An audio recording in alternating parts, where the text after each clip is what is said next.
Ayan, kumusta kayo dito? Okay lang po. Nag-a-assignment? Opo, madami pong mga susulatin, mga... Akin po, madaming i-research. Madaming i-research. Si Tita Mayang may pinapabigay sa inyo. Ayan, sabi niya bilan kayo ng pagkain at saka, di ba may ubo pa kayo? Opo. Hindi pa rin nawawala. Hindi pa na nawawala. Baka po sa medical po namin, magpapamedical daw po kami bago po kami i-kuhan sa work immersion. Kala po namin, i-deploy na po kami sa Monday. Pero nag-notice daw po dun sa Primea po na kailangan pa daw po ng good moral. Tsaka po, medical. Baka po hindi ako pumasa, mahuli po ako. Kailangan pala mag-take ka na. Sakto may binili dito akong gamot. Pinapabilin to ni Tita Mayang sa inyo. Tingnan mo nga to. At Lorna. May ano dyan.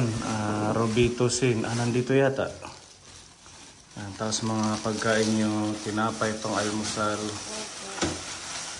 Para hindi kayo maubusan ng stock.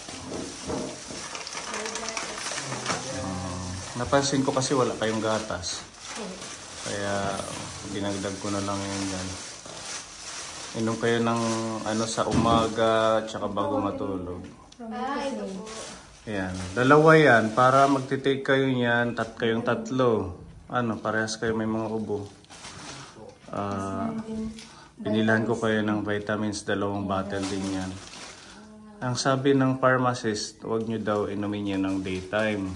Kasi sa gabi lang kayo nakakaantok daw. Baka maantukin kayo sa school. Yung vitamins. Kaya lahat yan ni Tita Mayang. Diba? Hello po. Mag-message po ako Tita Mayang. Hello po Tita Mayang. Maraming salamat po talaga. Napakabait po ninyo. Malaking tulong po to talaga sa amin. Maraming salamat po. Just tuloy-tuloy may mga snack, may biskuit. Magbabaon kayo sa school ng biskuit para po. Opo, sige po. Start po sa Monday, magbabaon na po kami. Yan, Tita Mayang nagbili ako ng kurtina nila. 6 na piraso yan.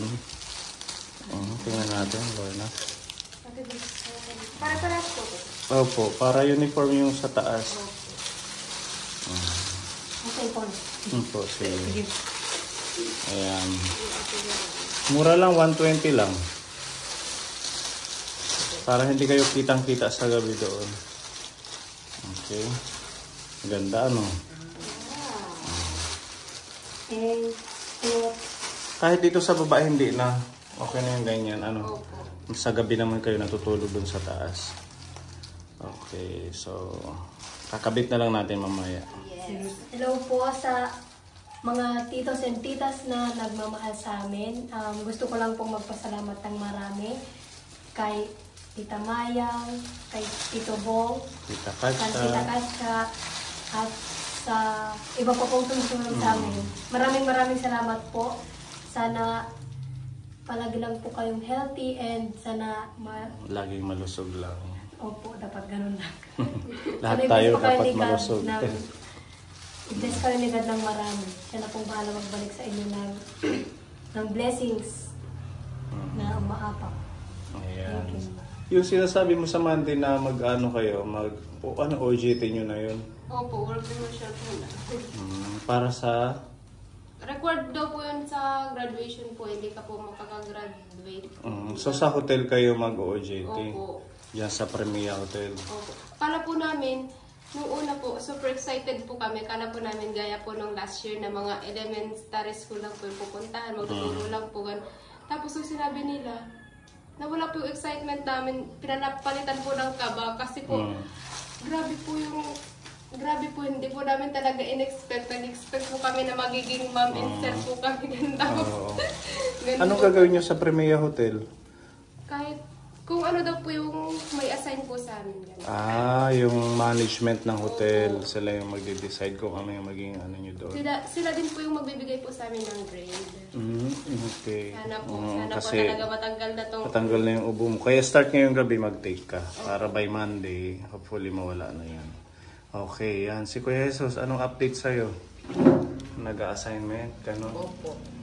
Katapos lang po namin mag-research ni Ate Beron. Pero mas madaya po kay Ate Beron po. Basta mag-aral lang kayo, no? At saka easy-easy lang, huwag masyadong pressure. Para Ate Beron, na-stress na. na-stress siya. Huwag ma-stress. Relax lang, inhale, exhale. Hindi naman, ha? Daming problema natin. Anong problema mo? Magre-reporting po kasi kami sa school. Kinakabahan po, tapos madami pong mga assignments, tapos mga ganyan po. Basta madami. Tapos gagawa pa po ng essay na kahit anong sir, na klase ng essay po. Sige, kung ano, magtanong ka lang sa amin at saka nandito naman si ate mo. Maalalayan ka, ano? Sige po. Yun. So, maraming salamat, Tita Mayang, dito sa mga, at least may vitamins at may gamot na, tsaka mga pang-snack nila. Okay, so, sige, mag-update na lang ulit ako sa inyo para malaman ng ating mga kaponi yung situation nyo at saka yung progress nyo sa inyong pag-aaral. Okay? Sige. Bye-bye. Thank you. Salamat po. Tita Mayang, thank you.